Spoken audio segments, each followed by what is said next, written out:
குட்டியாக மெடிக்கேஷன் நல்லா சாப்பிட்டேன், வருத்தப்பட வேண்டாம், இல்லை நான் நல்லா தான் இருக்கேன், கேட்டதா சொல்லிடு தைலேந்தி. நண்பர்கள் அனைவருக்கும் வணக்கம். ஆக்சுவலாக நேற்று எபிசோட் எல்லாருமே பார்த்துருப்பீங்கன்னு நினைக்கிறேன். அரோராக்கு டிடிஎஃப் டிக்கெட்லாம் கிடச்சிருச்சு. ஸோ நேற்று லைவ்ல நிறைய விஷயங்கள் நடந்ததுங்க. அதுவும் நைட்டு நேரம் நிறைய நடந்தது. வெளியே போன கமருதீன் பார்வதியை பற்றி எல்லாருமே டிஸ்கஷன்லாம் பண்ணிட்டு இருந்தாங்க. அதாவது பார்வதி கமருதீன் வெளியே போனதுக்கு அப்புறமும் அவங்க தான் மையமாக இருக்காங்க. ஏன் எவ்வளோ இருக்கு, இதுக்கப்புறம் வரப்போறதுல எப்படி விளையாடுறது, பெட்டியை யார் எடுக்கிறது, இந்த டிஸ்கஷன்லாம் வச்சுக்கலாம். ஆனால் வெளியே போனதுக்கு அப்புறமும் எல்லாருமே பார்வதி கமருதீனை பற்றி தான் பேசிட்டு இருக்காங்க.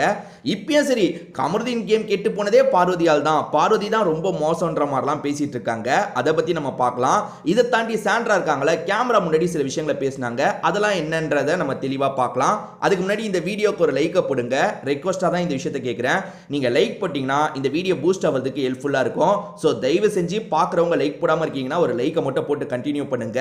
இன்னும் நம்ம சேனலை சப்ஸ்கிரைப் பண்ணாம இருக்கீங்கன்னா சப்ஸ்கிரைபும் பண்ணி வச்சுக்கோங்க. முதல்ல சாண்ட்ரா வந்து கேமராவை பார்த்து சில விஷயங்களை சொல்றாங்க. என்ன சொல்றாங்கன்னா, அவங்க ஹஸ்பண்ட் கிட்ட பேசுற மாதிரி பேசிட்டு இருக்காங்க. நான் இப்போ ஓகே தான், வந்து நான் மாத்திரைலாம் போட்டுட்டேன், இப்போதான் சாப்பிட்டேன், நீ என்ன நினைச்சு தேவையில்லாம கவலைப்படாத. அதே மாதிரி வந்து பொண்ணுங்கெல்லாம் பார்த்தாங்கன்னா பொண்ணுங்க கிட்டயும் அம்மா ஓகேவா தான் இருக்காங்கன்னு சொல்லு அப்படின்ற மாதிரி சொல்றாங்க. அடுத்து பொண்ணுங்க கிட்ட பேசுற மாதிரியே பேசிட்டு இருக்காங்க. அம்மா நான் ஓகேவா தான் இருக்கேன், ஒன்றும் பிரச்சனை கிடையாது, இதை தாண்டி உங்க ஃப்ரெண்ட்ஸ் எல்லாம் கேட்டா நான் ஓகேன்றதை சொல்லுங்க, அப்படி இப்படின்ற மாதிரி சொல்லிட்டு இருக்காங்க.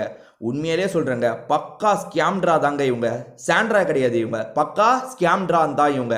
என்னடா இவங்க நடிக்கிறாங்கன்னு நீ சொல்றியா, உனக்கெல்லாம் மனசாட்சியே இல்லையான்னு கேட்டிங்கன்னா, இவங்க நடிக்கிறது ரொம்ப ரொம்ப விசிபிளாக தெரியுது. அதாவது வந்து இப்போ 10 பேரில் 8 பேர் இவங்க நடிக்கிறாங்கன்றது துல்லியமாக கண்டுபிடிச்சிடுறாங்கங்க.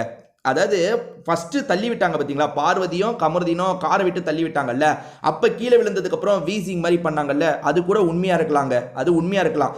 அது உண்மையாக இருந்து டாக்டர் பார்த்து அதெல்லாம் கூட ஓகே. ஆனால் கமருதீன் நடந்து வரும்போது கமருதீனை பார்த்தே கத்துனாங்க பார்த்தீங்களா, அதெல்லாம் பக்கா ஆக்டிங். நீங்கள்லாம் சினிமாவில் தான் அதை பார்த்துருக்கலாம். ஓஹோ இதுக்கு பேர் தான் ட்ராமான்னு சொல்லுவாங்களான்ட்டு. ஏன்னா சினிமாவில் தான் வந்து ஒரு இஷ்யூ நடந்துருச்சுன்னா அது ரிலேட்டடாக கனவு வரும், ட்ராமா வரும், அதாவது சம்மந்தப்பட்டவங்களை பார்த்தா பயம் வரும். நிஜத்தில் நம்ம வாழ்க்கையே ட்ராமாவில் தான் போயிட்டுருக்கு. வாழ்க்கையிலேயே 1008 பிரச்சனை இருக்குது. நம்மெல்லாம் வந்து அப்படி ரியாக்ட் பண்ண மாட்டோம்.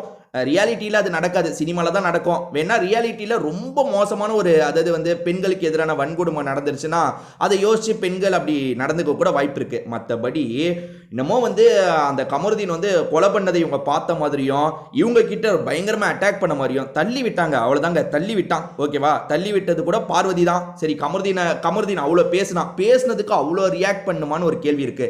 ஸோ இங்கே தான் இவங்க நடிப்பு அரக்கின்றதை ப்ரூவ் பண்ணுறாங்க. நீங்கள் சிம்பிளாக இப்படி யோசிச்சு பாருங்களேன், இவங்க பண்ண விஷயத்த பார்வதி பண்ணியிருக்க முடியுமா முடியாதான்றதை மட்டும் சொல்லுங்க. ஏன்னா நல்லா பாருங்க, இவங்களுக்கு விசிபிளா உங்களுக்கு பார்க்கக்கூடிய அளவுக்கு எந்த காயமும் இல்லை. அதாவது என் கையில் இந்த அடிப்பட்டது, என் காலில் இந்த அடிப்பட்டது, அவங்க தள்ளி விட்டதில் நான் கீழே விழுந்ததில் இந்த இடத்துல அடிப்பட்டதுன்னு ஒரு காயத்தை கூட இவங்க காட்ட முடியாது. நல்லா பார்த்துக்கோங்க, உள்காயம் பட்டிருக்கலாம், கண்டிப்பாக காயம் படாமல் இருக்கிறது கொஞ்சம் வலிச்சிருக்கும்.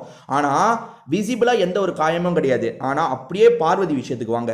சபரி தள்ளி விட்டார் பார்த்தீங்களா, முதல்ல சபரி தெரியாம தான் கண்ணை இடிச்சாரு. கண்ணு இடிச்சது தெரியாம, அதாவது முட்டி வந்து கண்ணில் பட்டது தெரியாம தான். ஆனால் கண்ணு வீங்குச்சு.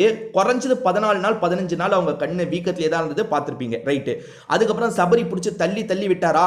அப்படி தள்ளி விடும் போது சாண்ட்ரா கனிக்கு பக்கத்தில் போய் பார்வதி விழுந்தாங்களா? ஒன்றும் இல்லைங்க, பார்வதியா இப்போ ஒரு ஆக்டிங்கை போட்டிருக்காங்க. இவனை வந்து மாட்ட வைக்கணும்னு பார்வதி உள்ளுக்குள்ள முடிவு பண்ணிட்டு கண்ணில் ஏற்கனவே காயம், அப்படி தள்ளி விடும் போது அப்படின்னு நடிச்சிருந்தா, அதாவது சாண்ட்ரா ஒரு மாதிரி பண்ணாங்கல்ல, அதே விஷயத்த பார்வதி பண்ணியிருக்க முடியுமா முடியாதா? அந்த இடத்துல பார்வதி என்ன பண்ணாங்க, கோவப்பட்டாங்க, அவங்க கிட்ட கோவப்பட்டாங்க, திட்டினாங்க, எல்லாம் பண்ணாங்க. பட் அதை ஓவர் கம் பண்ணி அதெல்லாம் ஒரு பெரிய இஷ்யூவா மாத்தல.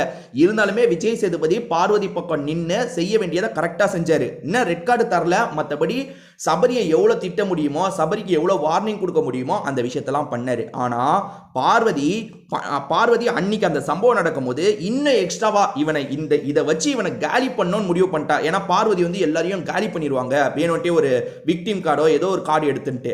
அன்னைக்கு பார்வதி ஒரு கார்டை எடுத்திருந்தா, அதாவது இவனை காலி பண்ணோன்னு பயங்கரமா நடிச்சிருந்தா சபரியை வெளியே அனுப்பியிருக்க முடியாதா? இன்னைக்கு சாண்ட்ரா பண்ணிட்டு இருக்காங்க பாத்தீங்களா, இந்த விஷயத்தெல்லாம் பார்வதி அன்னைக்கு பண்ணல. அதுதான் விஷயம். அதாவது சாண்ட்ராவை தள்ளி விட்டாங்க. சாண்ட்ரா அப்ப ரியாக்ட் பண்ணியிருந்தான் போதுங்க. ஆனா அதுக்கப்புறம் ஒரு டிராமா பண்றாங்க பாருங்க, எனக்கு பெரிய அநீதி நடந்துருச்சு, அவங்க 2 பேருமே ரொம்ப ஒஸ்ட் அப்படின்ற மாதிரி. அதான் ஹவுஸ்மேட்ஸும் மக்கள் வந்து இதை தான் விரும்புறாங்க, அதாவது சாண்ட்ரா சென்டிமெண்ட்டாக இருக்காங்க, நம்மளும் அவங்களுக்கு சப்போர்ட்டாக இருக்கணும்ட்டு உள்ள நடிச்சிட்டு இருக்காங்க. உள்ள இருக்க ஹவுஸ்மேட்ஸை தான் நான் சொல்கிறேன். சாண்ட்ரா நடிக்கிறாங்கன்னு சத்தியமாக சொல்கிறாங்க, உள்ள இருக்கவங்களுக்கு பச்சையாக தெரியும். இருந்தாலும் என்ன பண்ணுறது, இப்போ மக்கள் வந்து இவங்க மேலே தான் இறக்கப்படுவாங்க, இவங்களுக்கு சப்போர்ட் பண்ணுறபடி நம்ம நடிக்கணும்னு நடிச்சுட்டு தான் இருக்காங்க. இதை பற்றி உங்களுக்கு ஏதாவது மாற்று கருத்தோ இருந்தால் கமெண்ட்டில் சொல்லுங்கள், நானுமே தெரிஞ்சுக்கிறேன். வேற ஒரு வீடியோவில் நம்ம பார்க்கலாங்க.